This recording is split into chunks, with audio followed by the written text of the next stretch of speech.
Yeah.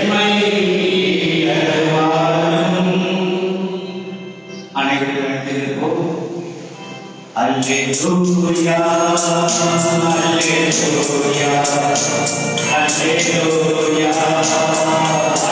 hallelujah,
மனிதர்களை அவருடைய வருகைக்காக தயாரிப்பது.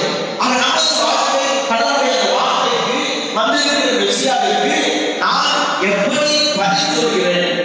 நான் எவ்வாறு வார்த்தைக்கு ஏற்றபடி வாழ்கிறேன் என்று இறைவன் ஒவ்வொரு மனிதனின் மனங்களை தயாரிப்பதை நாம் பார்க்கிறோம். அந்த தயாரிப்பினுடைய ஒரு முதல் படிதான் திருமுழுக்கு யோவானை பற்றி ஆண்டவர் பேசுவார். திருமுழுக்கு யோவானை பற்றி ஆண்டவர் பேசுகிற பொழுது மத்தேயு செய்தியிலே 11வது அதிகாரத்திலே நாம் வாசிக்கிறோம். 11வது வசனத்திலே மனிதராக பிறந்தவர்கள் திருமுழுக்கு யோவானை தவிர பெரியவர் யாரும் இல்லை என்று சொல்லுவார். அந்த அளவுக்கு கடவுளுடைய வார்த்தை என்ற தாகத்தினால் அவர் பற்றி எரிந்தார். அவர் கடவுளினால் எல்லா மக்களுடைய மனங்களை திருப்புவதற்காக அவர் இந்த உலகத்திற்கு அனுப்பப்பட்டார். கடவுளுடைய வார்த்தை அந்த ஒளியாக அழைக்கப்பட்டார். Sound voice. ஆக வார்த்தையான தேவனுடைய அந்த வார்த்தை அந்த ஒளி திருமுழுக்கு யோவான். நாம் பழைய பாடலை பார்த்தோம் என்றால் ஆண்டவர் இயேசு கிறிஸ்துவினுடைய பிறப்பு, அவருடைய பணிவாழ்வு, அவருடைய இறப்பு எல்லாம் வந்து கொடுக்கப்பட்டிருக்கிறது, முன்னறிவிக்கப்பட்டது. இரண்டாவதாக முன்னறிவிக்கப்பட்டது திருமுழுக்கு யோவானுடைய பணியை பற்றி. திருமுழுக்கு யோவானுடைய பணியை பற்றியும் அவருடைய அந்த வாழ்க்கையை பற்றியும் நமக்கு பழைய பாடலை எடுத்து வைக்கப்பட்டிருக்கிறது. மிகச் சிறப்பாக இஸ்ராயேல் மக்களுடைய நம்பிக்கை மெசியா வருவதற்கு முன்பாக எலியா வருவார். மெசியா வருவதற்கு முன்பாக எலியா மீண்டும் வருவார். வந்து அவர் தம் மக்களை எல்லாம் இறைவனுடைய வருகைக்காக மீட்பரின் வருகைக்காக தயாரிப்பார் என்று முன்னோர்களுடைய நாம் வாய்மொழியை வாசிக்கிறோம். அவருடைய நம்பிக்கையின் காரணம் எலியா இறக்கவில்லை. அவர் நெருப்பு குதிரைகளால் அவர் மேலே உலகிற்கு எடுத்துச் செல்லப்பட்டார். சுழல் காட்டிலே அவர் எடுத்துச் செல்லப்பட்டார். எனவே அவர் மீண்டும் வருவார். இறைவனுடைய வருகைக்காக முன்னால் வருவார் என்று அவர் எதிர்பார்த்திருந்தார்கள். எனவே அந்த நம்பிக்கையோடு வாழ்ந்த மக்களுக்கு இயேசு கிறிஸ்து பதில் தருகிறார். நீங்கள் விசுவசித்தால் வரவிருக்கின்ற எலியா திருமுழுக்கு யோவான் தான் என்று அவர்களுக்கு அவர் சொல்லி காட்டுவார். மத்தேயு செய்தி 11:17 வாசிக்கிறோம். ஆண்டவர் சொல்வார், நீங்கள் நம்பினால் வரவிருக்கின்ற எலியா இவர்தான் என்று நம்புங்கள் என்று சொல்வார். ஆக எலியாவுடைய அந்த வல்லமையை அவர் கொண்டிருந்தார். இதுதான் செக்கரியாவிற்கு திருமுழுக்கு யோவானின் பிறப்பை பற்றி வாழ்ந்ததை அறிவிக்கின்ற பொழுது அவர் இவ்வாறு சொல்வார், அவர் எலியாவின் உளப்பாங்கை அவர் வெற்றிருப்பார். எலியாவிற்கு அதே வல்லமை, இறைவனுடைய வார்த்தைக்காக பற்றி எறிகின்ற தாகம் அவர் மீது இருக்கும். தீ என்ற மணல், தீ என்றால் இறை வார்த்தை, அந்த இறைவார்த்தையுடைய தாகத்தினால் அவர் மக்களை அவர் இறைவாய் திருப்புகின்ற வல்லமையை அவர் வெற்றிருப்பார் என்று வானவர் திருமுழுக்கு யோவானின் பிறப்பை செக்கரியாவிற்கு அறிவிப்பார். ஆக திருமுழுக்கு யோவான் எலியாவாக அவர் வந்திருக்கிறார். மக்களுடைய மனங்களை இறைவனாக திருப்புவதற்காக. இதுதான் மலாக்கிய புத்தகம். மலாக்கிய இறைவாக்கினர் இறுதி இறைவாக்கினர். அவருக்கு பின்பாக எந்த ஒரு இறைவாக்கினரும் இல்லை, கடவுளால் அனுப்பப்படவில்லை. அவருக்கு பின்பாக 500 ஆண்டுகளுக்கு பின்பாக வந்தவர்தான் திருமுழுக்கு யோவான். அவர்தான் இறுதி இறைவாக்கினர். பழைய பாட்டின் இறுதி இறைவாக்கினர், புதிய பாட்டின் முதல் இறைவாக்கினர். அவரோடு இறைவாக்கினருடைய பணி முடிந்து விடுகிறது. ஆக அப்போஸ்தலரை பற்றி மலாக்கிய இறைவாக்கினர் அவர் அவருடைய கடைசி வார்த்தை இவ்வாறு சொல்லி செல்வார். மலாக்கிய 4:5-6 வசனங்களிலே ஆண்டவருடைய நாள் வருவதற்கு முன்பாக இதோ ஆண்டவர் எலியாவை அவருக்கு முன்பாக அனுப்புவார். அவர் தந்தையினுடைய உள்ளங்களை மக்களால் திருப்புவார். ஆக மக்களுடைய உள்ளங்களை தந்தையால் திருப்புவார் என்று அவர் இறைவன் சொன்னார். அந்த நம்பிக்கை செய்தியை தான் இறைவன் திருமுழுக்கு யோவான் எலியா என்றால் அவருடைய வார்த்தையை மக்கள் கேட்கவில்லை. அவர் ஏற்கனவே வந்துவிட்டார். ஆனால் மக்கள் அவரை ஏற்றுக்கொள்ளவில்லை, அவரை கண்டுகொள்ளவில்லை. அதே போல்தான் மெசியாவுக்கும் அவர்கள் செய்வார்கள். கடவுளுடைய வார்த்தைகளை கேட்பதற்கு பதிலாக, விசுவாசம் கொள்வதற்கு பதிலாக விமர்சனம் செய்கின்ற மக்களாக வாழ்வார்கள். இதுதான் ஆண்டவர் சாதிக்கிறார் என்றால் இறைவனுடைய வார்த்தையை விசுவாசம் கண்டோடு பார்ப்பதற்கு பதிலாக விமர்சன கண்டோடு பார்த்திருந்தால் இயேசுவை மெசியாவை அவரால் ஏற்றுக்கொள்ள முடியவில்லை. இயேசு செய்த அற்புதங்களை அதிசயங்களை கண்டு அவரை நம்ப முடியவில்லை. ஆக இது இறைவனின் வருகைக்காக, அந்த இறைவனுடைய வருகைக்காக நாம் தயாரிக்கின்ற திருவருகை காணும்போது அவருடைய இரண்டாம் வருகை குறித்து தயாரிக்கின்ற ஒரு காலம். அதே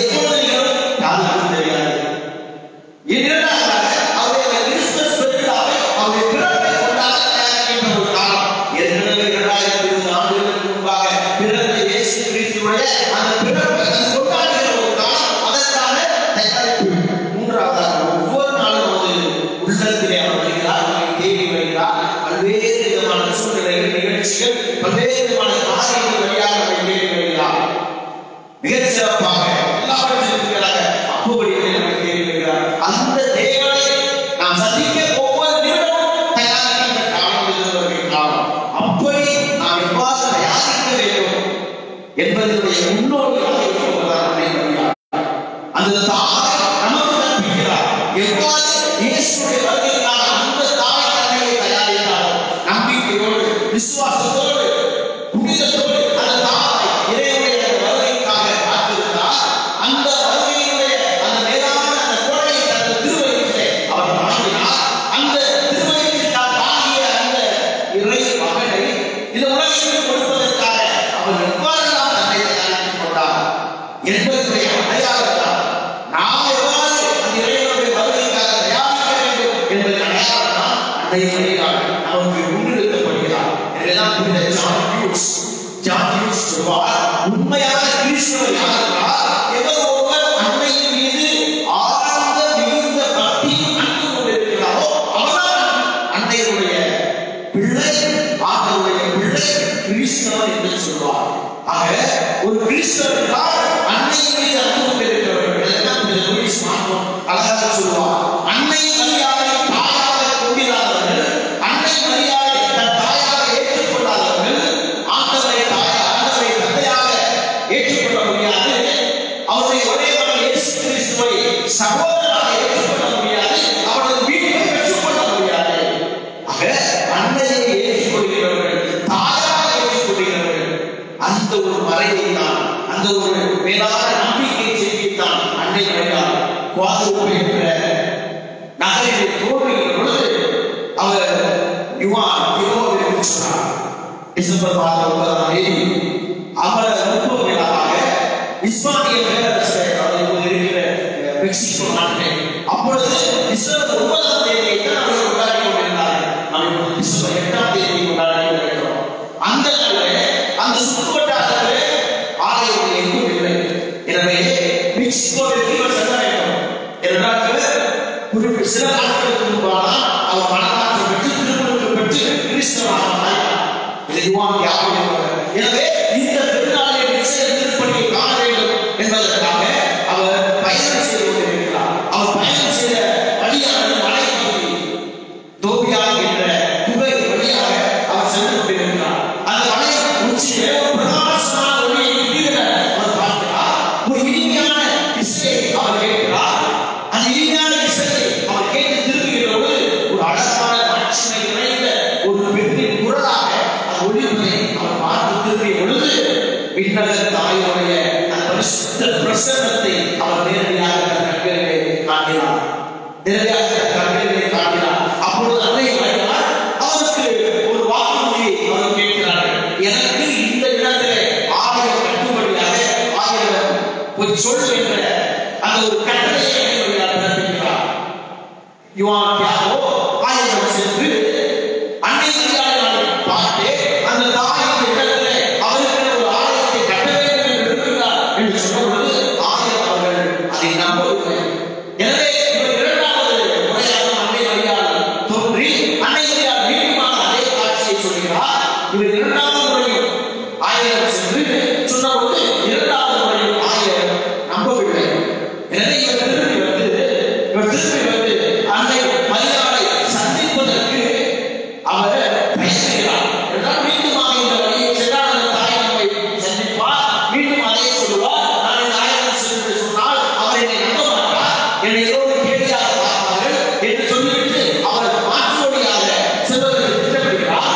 அப்பொழுது அவருடைய மாமனார் மிக நோயிலே இரண்டு தற்காலிக இருக்கின்ற செய்தியை கேட்டு அவர் அங்கே இந்த வழியாக வராமல் அங்கே சென்று விடுகிறார். அன்னை மரியாதை பார்ப்பதை அவருடைய காட்சியை தடுப்பதற்காக அன்னை மரியாள் அவர் சென்று கொண்டிருந்த அந்த இடத்திலே அவரை தடுத்தார். மீண்டுமாக தோன்றி சொல்கிறார், நான் ஆயிரம் போய் சொன்னால் ஒரு அடையாளத்தை கேட்கிறார், நீங்க எனக்கு ஒரு அடையாளம் தாருங்கள் என்று சொன்ன பொழுது அன்னை மரியாள் அங்கிருந்த பூக்களை பறிக்க சொல்கிறார்.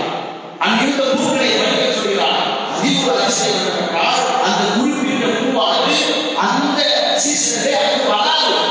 அவர் திரும்பி பார்க்கும்போது அவருக்கே ஒரு ஆச்சரியம், இத்தகைய பூவானது இந்த நேரத்திலே இது வராது, இது தோன்றாது எப்படி என்று அந்த பூக்களை பறித்து தனது ஆடையை அவர் அதை எடுத்துக்கொண்டு அதை சுமந்து கொண்டு ஆயிரம் சென்றார். ஆயிரம் சென்று இதோ அன்னை மரியாள் ஒரு அடையாளத்தை கேட்கிறேன் என்று அவர் தனது ஆடையை வைத்து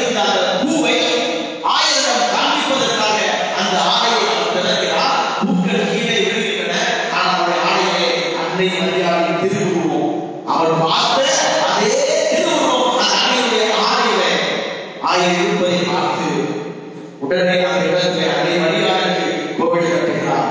மீண்டுமாக அன்னை மரியாதை அவனிடம் கேட்ட பொழுது எதற்காக என்னை சந்திக்க மறுத்தாய் என்று சொன்ன பொழுது சொல்கிறார், எனது மாமனார் அவர் இதற்கு தருவாயில் இருக்கிறார், எனவே அவரை நான் சந்திக்க செல்வதற்காக நான் சென்றுவிட்டேன் என்று சொன்ன பொழுது அன்னை மரியாதை சொல்கிறார், நான் உன் தாய்க்கு இல்லையா, நான் உன் தாய்க்கு இல்லையா என்று அவர்கள் கேட்கிறார்.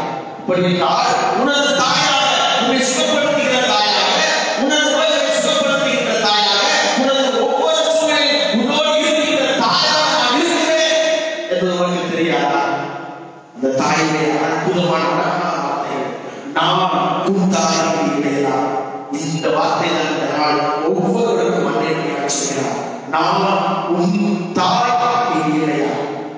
இந்த திருத்தலத்தை மட்டுமல்ல, உங்கள் ஒவ்வொருவரும் அன்னையும் அறியாமல் தாயாக இருக்கிறார். அந்த தாயின் பிரசன்னத்திலே நாம் வாழ்வோம், அந்த தாயோடைய பரிந்துரையிலே வாழ்வோம். மிக பாத்திரியும் சொல்லுவார், அந்த தாயின் பரிந்துரையை நாடாதவர்களுடைய, அந்த தாயினுடைய வேண்டுதல்களை நாடாதவர்களுடைய மீட்பை குறித்தும் பின்னர வாழ்வை குறித்தும் எனக்கு சந்தேகமாக இருக்கிறது என்று சொல்லுவார்.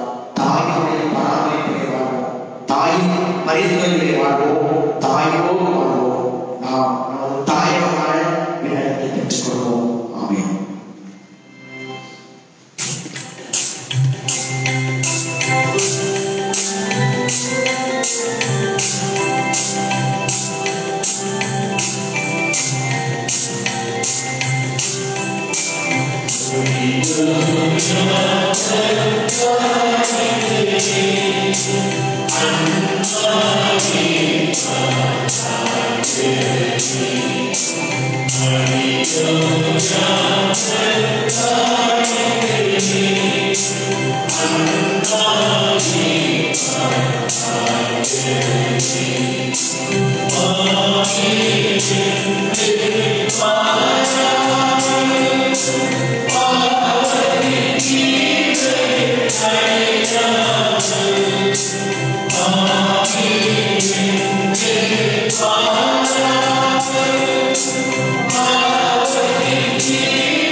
எங்கள் கடமை மீட்புக்குரிய செயலமாகும்.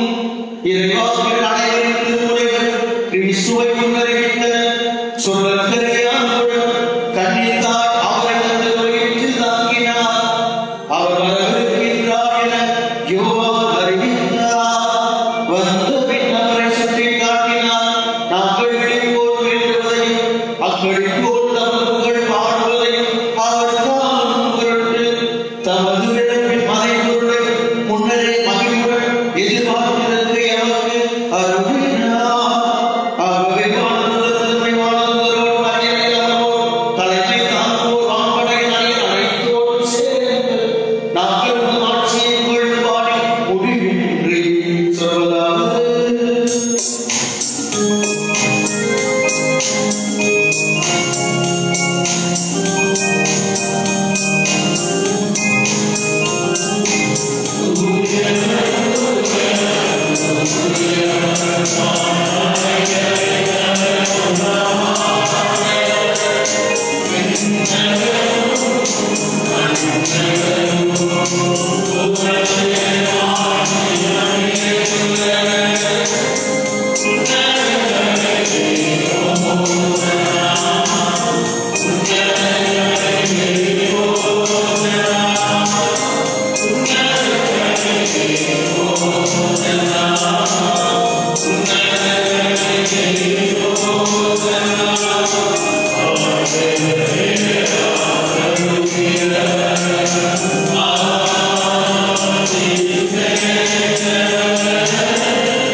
தூய்மை அனைத்திற்கும் ஒன்று.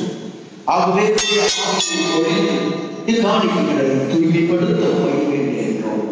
இவ்வாறு ஆண்டவர் இயேசு கிறிஸ்துவின் உடலும் இரத்தமாக எங்களுக்கு இவரை மாறுபடுவார். அவர் பாடுபட உடனடியாக வைக்கின்ற போது அப்பத்தை எடுத்து நன்றி செலுத்தி அதை விட்டு தம் சீடர்களுக்கு அழைத்து அவர் கூறியதாவது: அனைவரும் இதிலிருந்து பெற்று உண்ணுங்கள். உங்களுக்காக கையளிக்கப்படும் என் உடல்.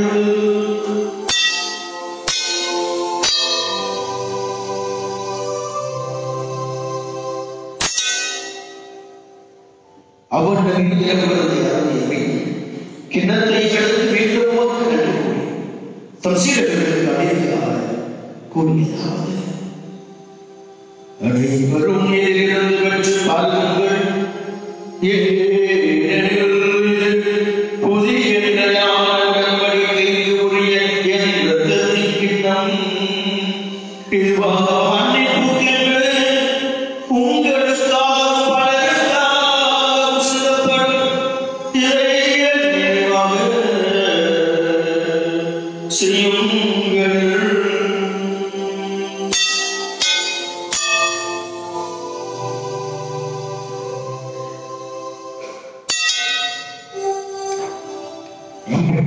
மறைபொருள்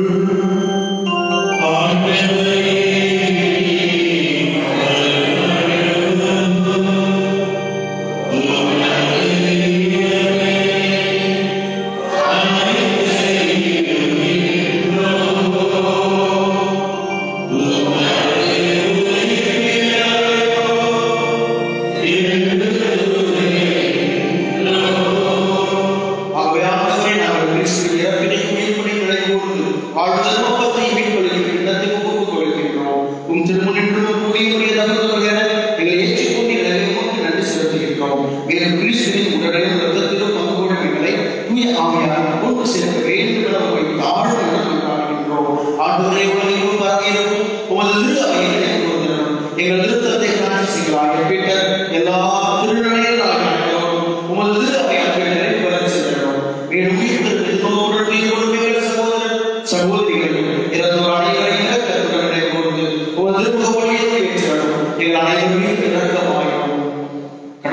கணித்தால் எங்களுக்காக பாதுகாவலியுமான புனித மரியாதை நாங்கள் கொண்டாடும் பாதுகாப்பு அன்னையான புனித கன்னிமரியா அவருடைய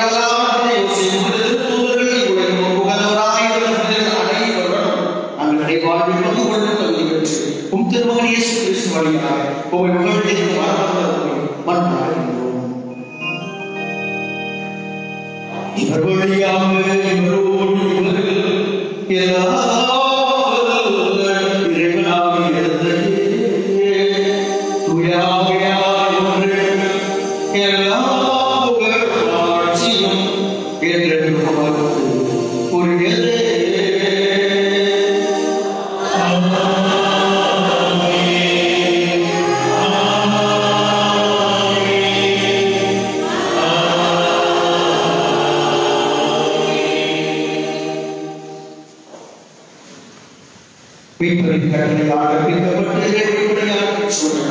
துணிந்து சொல்வோம்.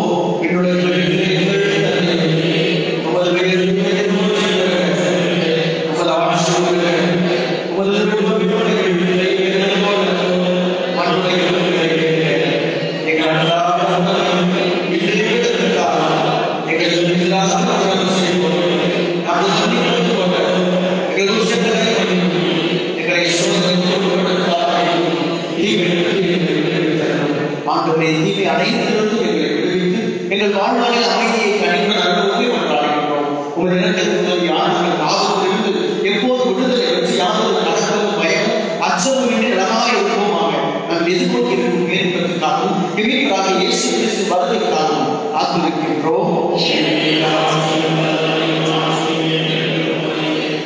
இயேசு கிறிஸ்துவை அமைதியை உங்களுக்கு விட்டு செல்கிறேன், என் அமைதியை உங்களுக்கு அளிக்கிறேன் என்று திருப்புதலுக்கு கொடுக்கிறேன். எங்கள் பாவங்களை பாராமல் உமது திருப்பையை நம்பிக்கையை நோக்கி உமது திருப்பத்துக்கு ஏற்ப அதற்கு அமைதியை ஒற்றுமை மனிதர்களாக என்றென்று வாழ ஆட்சி செய்கின்றனர் நீரே.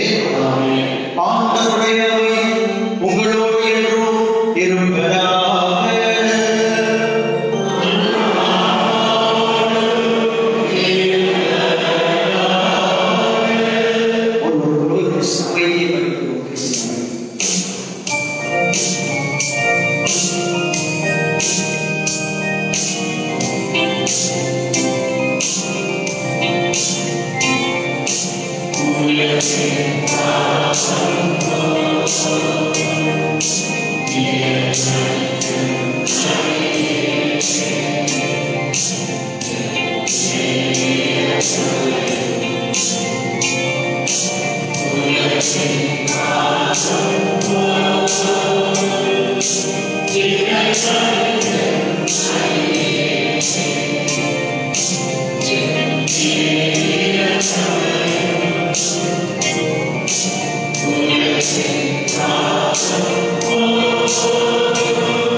நம் தாயான கண்ணி வழியாக பிறந்த இறைவன் இயேசு கிறிஸ்து உலகின் பாவங்களையும் போக்குகின்றவர். திருச்சபையிலிருந்து அழைக்கப்பட்டுள்ள நம் அனைவரும் பெற்றோர்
அதுபோல் இன்று கோலாம்பை அணை திருவிழாவை நாம் கொண்டாடுகின்றோம்.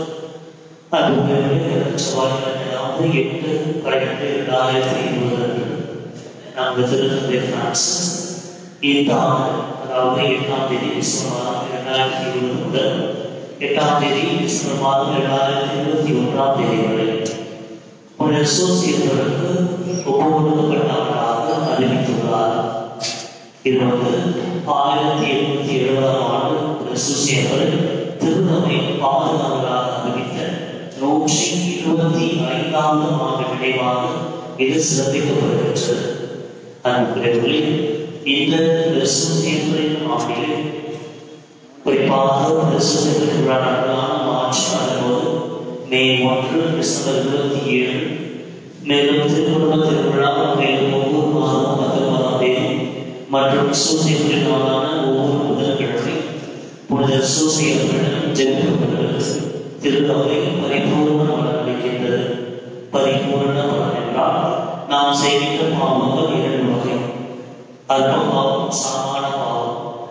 அற்ப பாவம் வழியாக நமக்கு கிடைக்கின்ற தண்டனைகளுக்கு திருத்தந்தை ஒரு வழிமுறை கொடுத்திருக்கின்றார். அதாவது பாவம் செய்து ஒரு பூசை கண்டு திவ்ய தண்டனை கொண்டால் நமது அற்ப பாவங்கள் அதனுடைய தண்டனைகள் பரிபூர்ண வழியாக மன்னிக்கப்படுகின்றன. அன்புக்குரியவர்களே, இந்த ஒரு வருடம் சூசியர்கள் நம்மையும் நமது குடும்பங்களையும் ஒப்பு கொடுத்து அவரிடம் மற்றாலும் குறிப்பாக குறிப்பிட்ட நாட்களிலே ஆலயத்திற்கு வந்து பொழுது புரிகள் நற்கருணை உட்கொண்டு பரிபூர்ண பண்ணி அனுபவிப்போம். மேலும் அன்புக்குரியவர்களே, திருப்பலிக்கு வரும்பொழுது நமக்கு கொடுக்கப்பட்டுள்ள கொரோனா விதிமுறைகளை தயவு செய்து கடைபிடித்தால் நமக்கு வழங்கப்படுகின்ற திருமண சாதம் என்ற கருத்து அடையாளத்து வழங்கப்படும். எனவே உங்களது ஒத்துழைப்பு நமக்கு ரொம்ப அவசியம். எனவே விதிமுறைகளை கடைபிடிக்கவும். நன்றி. இறுதி ஆசிரியருக்கு எழுதியிருக்கவும். இதோ கண்ணி கருவுற்று ஒரு மகனை பெற்றெடுப்பார். அவருக்கு இம்மானுவேல் என அழைக்கப்படும். நன்றி குறிமண்டாடுமாக ஆண்டவரே, எங்கள் இறைவா, நாங்கள் உட்கொண்ட உணவு என்றும் எங்கள் உமது இரக்கத்தை வெளிப்படுத்துவதாக உமது மகனுடைய தாய்களை நம்பிக்கை உணர்வோடு கொண்டாடும் நாங்கள் அவரது மனித பிறப்பாழ்வு அடைவுமாக என்று வாழ்ந்து ஆட்சி செய்கின்றவர்களாக உம்மை கொண்டாடுகின்றோம்.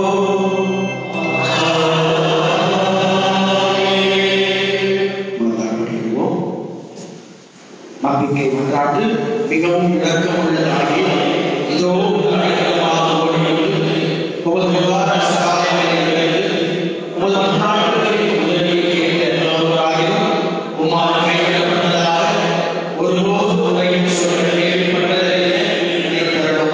கண்ணீருடைய ஆகியான கண்ணியே, தயவுள்ள ஆகியே, இப்படிப்பட்ட நம்பிக்கையால் உமது திருப்பாதத்தை நம்பி வருகிறேன். பெருமூச்சை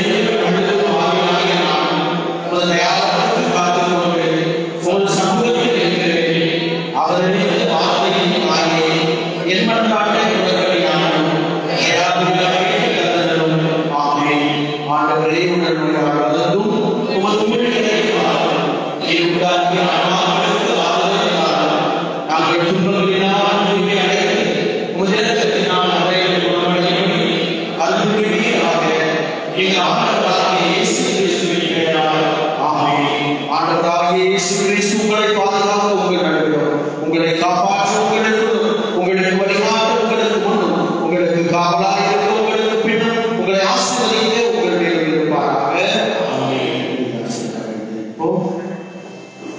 ஆண்டவர் உங்களோடு இருப்பாராக.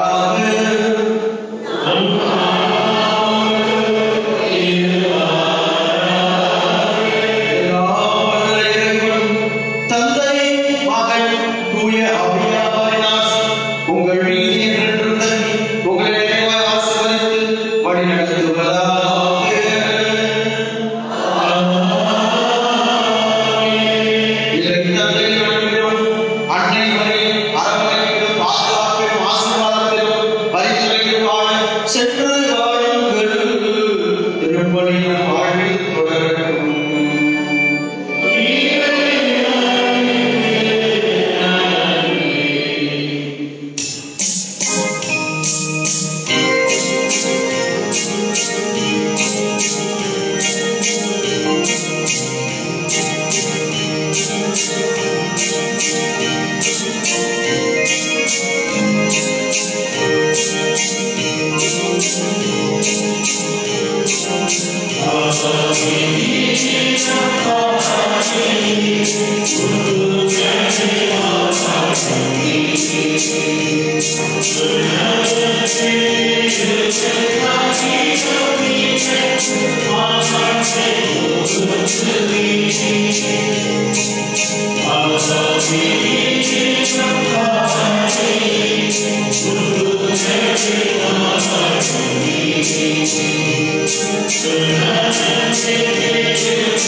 Thank you.